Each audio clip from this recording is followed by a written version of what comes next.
मेरे प्रिय विद्यार्थियों, बहुत हार्दिक स्वागत, बहुत हार्दिक नमस्कार। कैसे हैं आप सब। आज का सेशन 1857 के विद्रोह पर केंद्रित है। ऐसे विशेष और स्पेशल प्रश्न हैं इस अमृत कलश श्रृंखला में जो वास्तव में आपके लिए संजीवनी साबित होने वाले हैं। और जल्दी से क्लास में आइए, हमेशा की तरह कह रहा हूं, कॉपी पेन लेकर बैठिएगा और आज की श्रृंखला की शुरुआत हो रही है। पहला क्वेश्चन सामने है आपके और बहुत धैर्य के साथ बैठिए और आराम से सोच समझ के जवाब दीजिए। क्यों? क्योंकि प्रश्न बहुत विशेष हैं, बहुत विशेष हैं। फिलहाल ये देखिएगा, डलहौजी के समय में एक इनाम कमीशन का गठन हुआ था।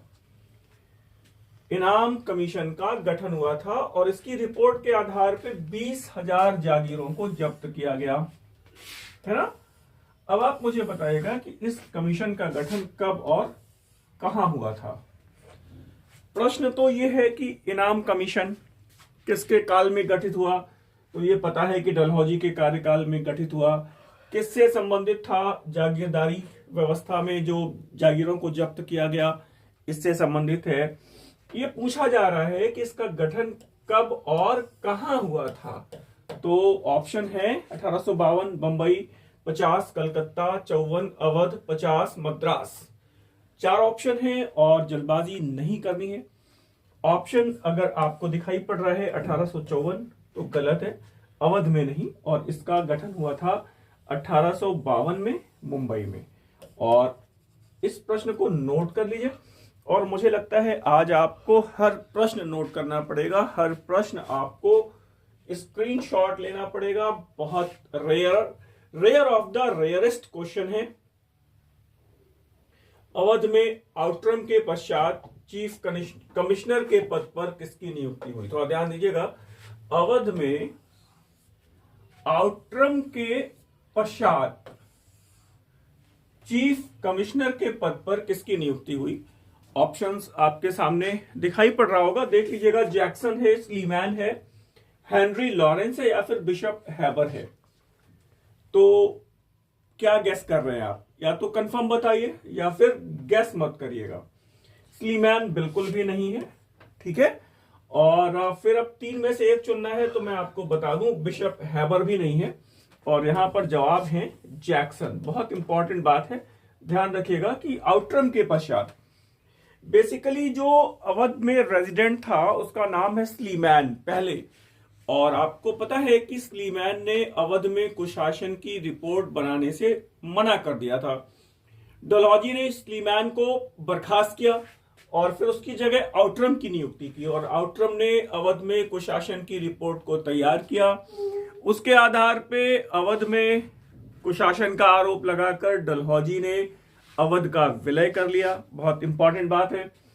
और अब यहां पर यह बात है कि अवध में जो कुशासन की रिपोर्ट है उसकी जो अनऑफिशियल रिपोर्ट थी, गैर सरकारी रिपोर्ट थी, वो किसने तैयार की थी? तो गैर सरकारी रिपोर्ट तैयार करने वाले बिशप हैबर थे, सरकारी रिपोर्ट तैयार करने वाले आउटरम थे। और आउटरम के पश्चात किसकी नियुक्ति हुई चीफ कमिश्नर के पद पे? तो वो जैक्सन है। मुझे उम्मीद है आपने ठीक ठाक ढंग से इस क्वेश्चन को देखा होगा। क्वेश्चन नंबर 3 देख लीजिए। 53 में किसने लिखा था?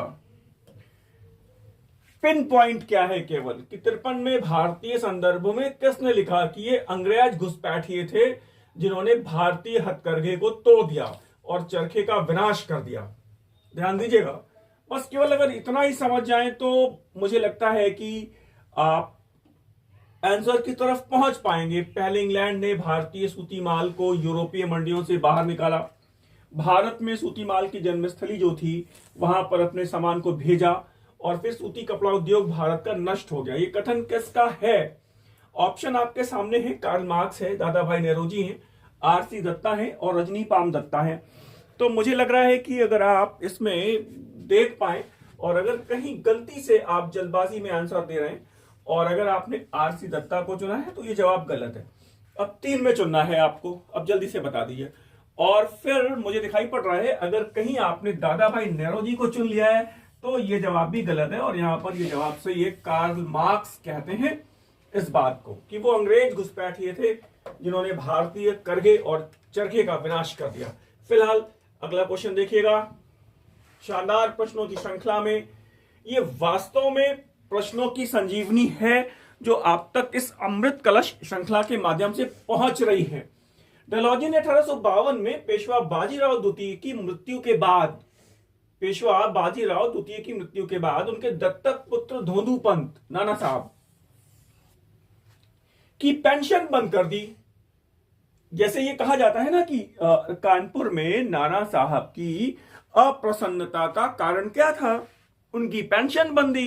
तो वो कह रहे हैं कि नाना साहब को एग्जैक्टली उस समय कितनी पेंशन मिल रही थी। 8 लाख रुपए प्रतिवर्ष, 10 लाख रुपए, 12 लाख रुपए, 26 लाख रुपए, कितनी पेंशन उनको मिल रही थी वार्षिक पर एनम। तो उत्तर दे पाएंगे, प्रश्न हमेशा की तरह बहुत अच्छा है। 26 लाख रुपए बिल्कुल भी मत लगा दीजिएगा, और वो पेंशन की राशि है 8 लाख रुपए प्रतिवर्ष। ठीक है, क्वेश्चन नंबर नेक्स्ट देखिए, क्वेश्चन नंबर 5 आ रहा है, और वो कह रहे हैं कि डलहौजी ने कानपुर के नाना साहब को, ध्यान दीजिएगा, कानपुर के पास बिठूर के किस स्थान पर निर्वासित रहने के लिए बाध्य किया। अब देखो, दो बात हो गई। पहले तो ये होता है कि कानपुर के नजदीक बिठूर में निर्वासित कर दिया, लेकिन यहां पर बेसिकली वो बिठूर में वो जगह कौन सी है ये पूछा जा रहा है। तो रेयर प्रश्न है ही। आप देख लीजिए, ब्रह्मावर्त, आर्यावर्त, ब्रह्म वैवर्त या फिर ब्रह्मर्षि देश। और गलती से भी आर्यावर्त मत लगाइएगा, और वो जवाब आएगा ब्रह्मवर्त। मुझे उम्मीद है नया प्रश्न है आपके लिए, देख लीजिए और अगले प्रश्न की तरफ जाइए। और फिर से बढ़िया प्रश्न है, किस गवर्नर जनरल ने घोषणा की थी मुगल सम्राट बहादुर शाह जफर को शीघ्र ही दिल्ली का लाल किला खाली करना होगा और दिल्ली के बाहर महरौली के निकट एक छोटे से निवास स्थान में रहना होगा।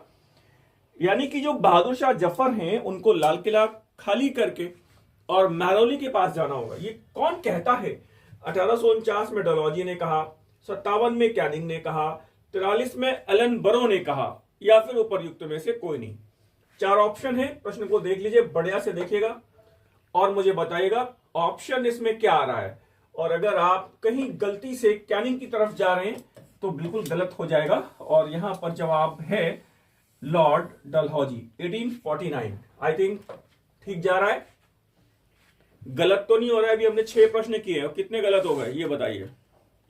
इन 6 प्रश्नों में कितने प्रश्न गलत हो गए? ध्यान देने की बात यह है कि आपकी परीक्षाएं यद्यपि कि अप्रैल के प्रथम सप्ताह में प्रस्तावित हैं, कमीशन ने प्रस्तावित तिथियों की घोषणा की है, इसका एक मतलब तो कंफर्म है कि अप्रैल के पहले ये परीक्षा नहीं हो सकती है। यह हो सकता है कि वो निर्धारित जो प्रस्तावित तिथियां हैं उस पर परीक्षा हो जाए, या फिर अगर कोई और टेक्निकलिटी आए तो परीक्षा थोड़ी सी एक्सटेंड हो जाए, ताकि बाद में समय सीमा की बाध्यता ना रहे। आपके पास 4 महीने हैं, दिसंबर का पूरा महीना है, जनवरी, फरवरी, मार्च, 4 महीने हैं। और अब आपके पास अलग से कुछ नया पढ़ने के लिए समय नहीं है। आप बेहतर होगा रिवीजन पर पूरा फोकस करिए, रिवीजन पर पूरा फोकस करिए, और यह ध्यान दीजिए कि जो सरल प्रश्नों पे आप अति आत्मविश्वास में गलत कर दे रहे हैं वो प्रश्न फिलहाल गलत ना हो। और उसका आज आप यहां पर एक उदाहरण देख लीजिए। लगभग जितने भी प्रश्न हम लोग हल करेंगे उसमें आप कितने प्रश्न गलत कर रहे हैं ये हमको आप पर्सनली व्हाट्सएप पर रिप्लाई कर दीजिएगा। किस गवर्नर जनरल ने घोषणा करी कि मुगल सम्राट बहादुर शाह जफर की मृत्यु के पश्चात मुगल शासक की सम्राट की पदवी छीन ली जाएगी और उसे केवल राजा या शहजादा कहा जाएगा? देखिएगा थोड़ा सा। 1854 में डलहौजी ने, 56 में कैनिंग ने, 50 में डलहौजी ने, या फिर उपर्युक्त में से कोई नहीं। मतलब डलहौजी और कैनिंग में कोई एक हो सकता है। ध्यान दीजिएगा और सही से जवाब दीजिएगा। और यहां पर सही जवाब मुझे लगता है इस प्रश्न को सही कर पाएंगे आप, और यहां पर जवाब है लॉर्ड कैनिंग। ठीक है, तो देख लीजिए और गलती ना हो। अगले प्रश्न पे देख लीजिए, किसने कहा यदि मैं 12 वर्ष तक भारत का सम्राट बन जाऊं तो एक भी भारतीय राजा शेष नहीं बचेगा और निजाम का नाम भी नहीं सुनाई देगा और नेपाल भी हमारा होता। ये कौन कहता है? Napier, Charles Wood, Charles Metcalfe या फिर एंचिसन? अब मुझे लगता है आप दिमाग कहां पे जा रहा है मुझे बताइएगा, नेपियर पे, मैटकॉफ पे, चार्ल्स वुड पे या फिर एंचिसन पे? और अब आप क्लिक कर रहे हैं तो जवाब सही है, चार्ल्स नेपियर। मुझे उम्मीद है आप देख पाएंगे। और आगे देख लीजिए, किस गवर्नर जनरल को कुख्यात पेंडारी तथा राज्यों को लूटने वाला कहा गया है? किस गवर्नर जनरल को कुख्यात पेंडारी या फिर राज्यों को लूटने वाला कहा गया है? ऑप्शंस आपके सामने है, डलहौजी, क्लाइव, वेलेज़ली और कॉर्नवालिस। अब जल्दी से बता दीजिए। और अगर कहीं आपने वेलेज़ली को लगाया है तो भी जवाब गलत है, और यहां पे सही जवाब है लॉर्ड डलहौजी। मुझे उम्मीद है आप देख पा रहे होंगे। और आगे देख लीजिएगा, और आगे देखें इसके पहले कि मैं आपको बताना चाहता हूं, हम लोगों की एक प्रैक्टिस सेट के रूप में एक पुस्तिका अमृत कलश के रूप में आपके पास पहुंची है। अमृत कलश के रूप में 3000 प्लस प्रश्नों की एक श्रृंखला, 3000 प्लस अप्रोक्सीमेट 3400 क्वेश्चंस हैं, टॉपिक वाइज हैं, आप तक पहुंचे हैं। बहुत अच्छा रिस्पांस आपने किया है, सबसे पहले इसका हार्दिक आभार। आपको मैं इस पुस्तक की अब कुछ विशेषताएं बता देता हूं। यह पुस्तक, पहले तो फ्रंट पेज आप देख पा रहे हैं, बहुत अच्छे से देख पा रहे हैं। अमृत कलश नाम मैंने बहुत सोच समझ के रखा है कि इसके एक प्रश्न भी अगर आपके लिए संजीवनी साबित हुए तो मेरे हिसाब से इस पुस्तक की सार्थकता अपने आप में स्वयं सिद्ध हो जाएगी। यह पुस्तक, इसमें 3400 से ज्यादा टॉपिक वाइज प्रश्न हैं। इस पुस्तिका को आप अपने अंतिम चरण में, अपने अध्ययन के अंतिम पड़ाव में रिवीजन के लिए, आप रिवीजन के तौर पे आप इसको प्रयोग कर सकते हैं। आंसर शीट आपको बहुत प्रामाणिकता के साथ दी गई है, और इसमें टॉपिक वाइज कितने कितने प्रश्न हैं ये भी आप थोड़ा देख लीजिए। प्रागैतिहासिक काल में 160 प्रश्न हैं, हड़प्पा सभ्यता में 151 प्रश्न हैं। सारे प्रश्नों का जो फिगर है, आप इसको सम अप कर लेंगे, ऐड कर लेंगे तो आपको एग्जैक्ट प्रश्नों की संख्या मालूम चल जाएगी, और ये लगभग 3400 के आसपास बैठेगा। पुस्तक की लगभग 1000 से ज्यादा प्रतियां छात्रों तक पहुंची हैं। आप चाहें तो इस पुस्तक को अपनी अध्ययन सामग्री में रिवीजन के तौर पे शामिल कर सकते हैं। वैदिक काल में 161 प्रश्न है, धार्मिक आंदोलन जैन और बौद्ध 205, 16 महाजनपद 140, मौर्य साम्राज्य 200, मौर्योत्तर काल 162, गुप्त एवं गुप्तोत्तर हर्ष मिला के 195, दक्षिण भारत संगम चोल पल्लव 180, मध्यकालीन भारत पे आप देखेंगे इस्लाम का उदय राजपूत काल 122, दिल्ली सल्तनत एवं संस्कृति 220, सूफी तथा भक्ति आंदोलन 105, विजयनगर एवं बहमनी 122, मुगल काल एवं सांस्कृतिक दशा 201, मराठों का उदय और छत्रपति शिवाजी महाराज 130, आधुनिक भारत एवं राष्ट्रीय आंदोलन पे आप देख सकते हैं यूरोपियों का आगमन 143, यानी कि एस्टैब्लिशमेंट ऑफ ब्रिटिश एम्पायर, कुल मिला के यूरोपियों का आगमन, arrival of Europeans and the establishment of British empire 143, परवर्ती मुगल सामाजिक सुधार आंदोलन 1857 का विद्रोह 180, राष्ट्रीय आंदोलन पार्ट 1 पार्ट 2 मिला के लगभग 250, और राष्ट्रीय आंदोलन में गांधी स्पेशल 175, और आजादी के बाद और संभावित अन्य महत्वपूर्ण प्रश्न 165 आप ऐड करिए। इस पुस्तिका को आप, बार बार मैं कह रहा हूं, आप चाहें तो अपनी अध्ययन पद्धति में, अपने रिवीजन की प्रक्रिया में शामिल कर सकते हैं। व्हाट्सएप पर आपके पास नंबर दिए होते हैं, सारी जानकारी आपको व्हाट्सएप के माध्यम से मिलती है। पुस्तिका के कुछ पृष्ठ भी आपको भेज दिए जाते हैं, आप देखकर संतुष्ट होकर इस पुस्तिका को मंगा सकते हैं। फिलहाल आगे देखिए, लॉर्ड डलहौजी को किस समाचार पत्र ने, अब देखिए ये तो बढ़िया बात आ गई कि अभी आपने देखा कि किस गवर्नर जनरल को कुख्यात पिंडारी या राज्यों को लूटने वाला कहा गया है, तो अभी तो पता चल गया कि वो डलहौजी। अब बात ये आ रही है कि डलहौजी को किस समाचार पत्र ने ऐसा कहा। बॉम्बे समाचार, बॉम्बे क्रॉनिकल, अमृत बाजार पत्रिका या फिर सोम प्रकाश, ईश्वर चंद्र विद्यासागर का वो समाचार पत्र है सोम प्रकाश, आपको पता है किसने कहा, तो ध्यान रखिएगा। लेकिन ये स्टेटमेंट सोम प्रकाश का नहीं है, ये स्टेटमेंट बॉम्बे समाचार का है। ध्यान रखिएगा, जो वो वर्नाकुलर प्रेस एक्ट है उस अधिनियम के द्वारा जब्त किया जाने वाला पहला जो समाचार पत्र था वो सोम प्रकाश था। आपको पता है कि वो बनाया गया था अमृत बाजार पत्रिका के लिए, लेकिन अमृत बाजार पत्रिका पे कार्यवाही नहीं हो सकी क्योंकि उसका अगला एडिशन इंग्लिश में आ गया। फिलहाल क्वेश्चन नंबर नेक्स्ट आप देख सकते हैं 11, और बढ़िया है। ये कहता है कि अवध के बारे में किसने कहा कि यह गिलास फल, यह चेरी फ्रूट एक दिन हमारे मुंह में आकर गिरेगा? किसने कहा था? 51 में डलहौजी ने, 56 में कैनिंग ने, 54 में डलहौजी ने, या फिर नन ऑफ दीज, उपर्युक्त में से कोई नहीं। और यहां पर ध्यान दीजिएगा डलहौजी ही सही ऑप्शन है, लेकिन यहां पे मामला अब सन का है 51 या 54, और ध्यान रखिएगा यहां पे जवाब है 51। ठीक है, इंपॉर्टेंट क्वेश्चन है और एनसीईआरटी के प्रश्न है।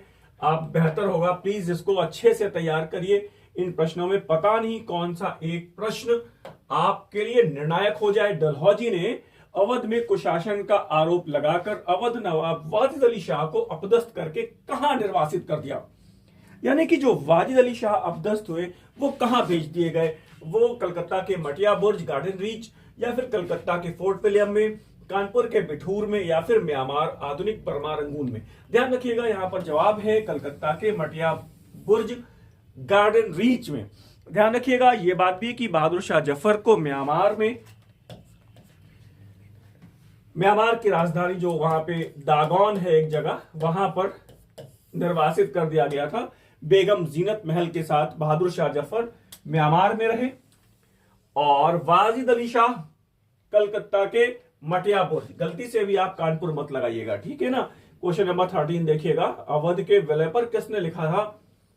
अवध के विलय पर किसने लिखा था कि अवध को अंग्रेज राज में, ब्रिटिश साम्राज्य में मिला जाने से वहां पर एक नई पद्धतियां आरंभ किए जाने से मुस्लिम कुलीन तंत्र, सैनिक वर्ग, सिपाही और किसान वर्ग सब अंग्रेजों के विरुद्ध हो गए और अवध में असंतोष का बहुत बड़ा केंद्र बन गया। मॉलेसन है, स्लीमैन है, शशि भूषण चौधरी है, या फिर सैयद अहमद खान है। 4 ऑप्शंस हैं आपके पास, आप देख सकते हैं इसको। और थोड़ा सा मैं इसको स्क्रीन को ऊपर कर देता हूं। ये ऑप्शन आप देख पा रहे होंगे, मॉलेसन, स्लीमैन, शशि भूषण चौधरी, या फिर सैयद अहमद खान। और गलती से भी आप शशि भूषण चौधरी को मत लगाइएगा, यहां पर सही जवाब है जीबी मॉलेसन। मॉलेसन को क्लिक करिएगा, ठीक है। अगले प्रश्न पे जाइए, क्वेश्चन नंबर 14। बंगाल आर्मी की पौधशाला किसे कहा गया है? ये आप कर लेंगे।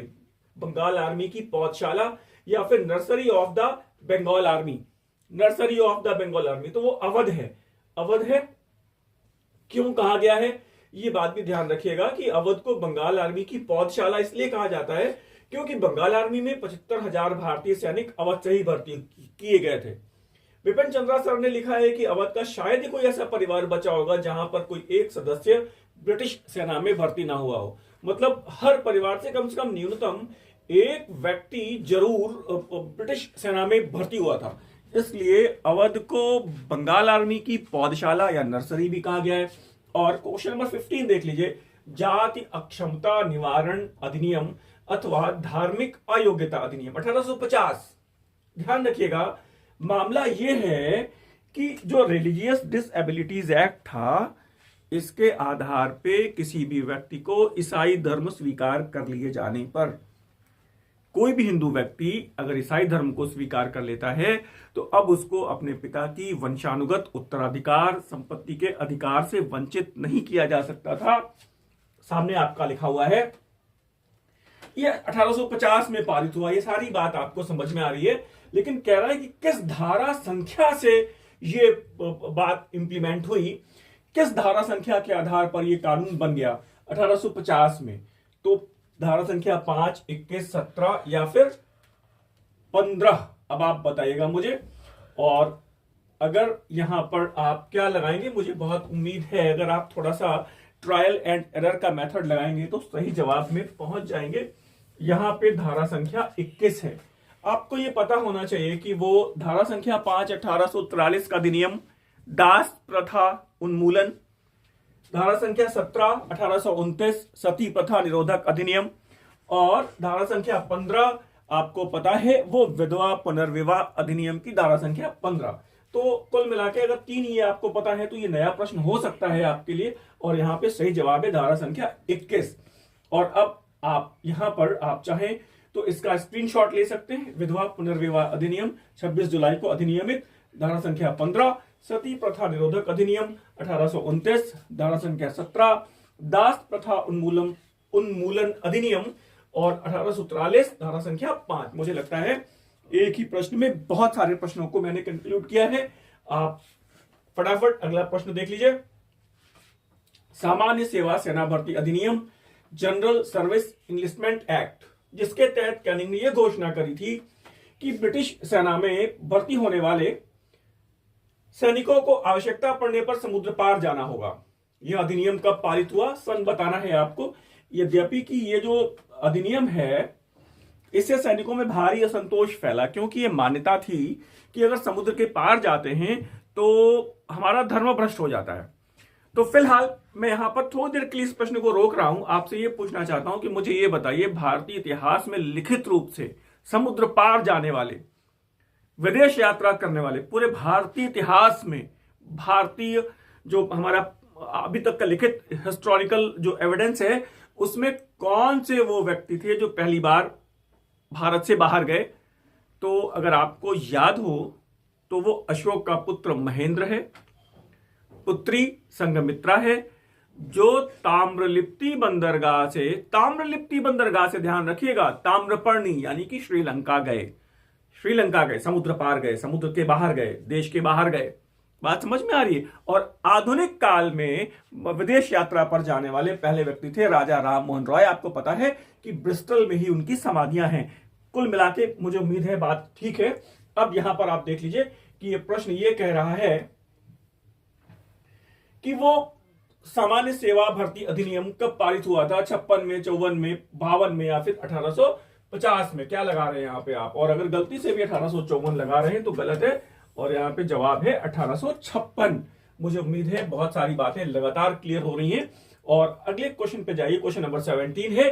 वो क्या कह रहा है कि 1857 में ब्रिटिश संसद में किसने कहा कि परमपिता परमेश्वर ने हिंदुस्तान का विशाल साम्राज्य इंग्लैंड को इसलिए सौंपा है ताकि हिंदुस्तान में ईसाई धर्म की पताका एक सिरे से दूसरे सिरे तक फहरा सके, और इस काम में प्रत्येक अंग्रेज को पूरी ताकत लगा देनी चाहिए ताकि इस काम में भारत को ईसाई बना देने में किसी तरह की कोई ढील ना रह जाए।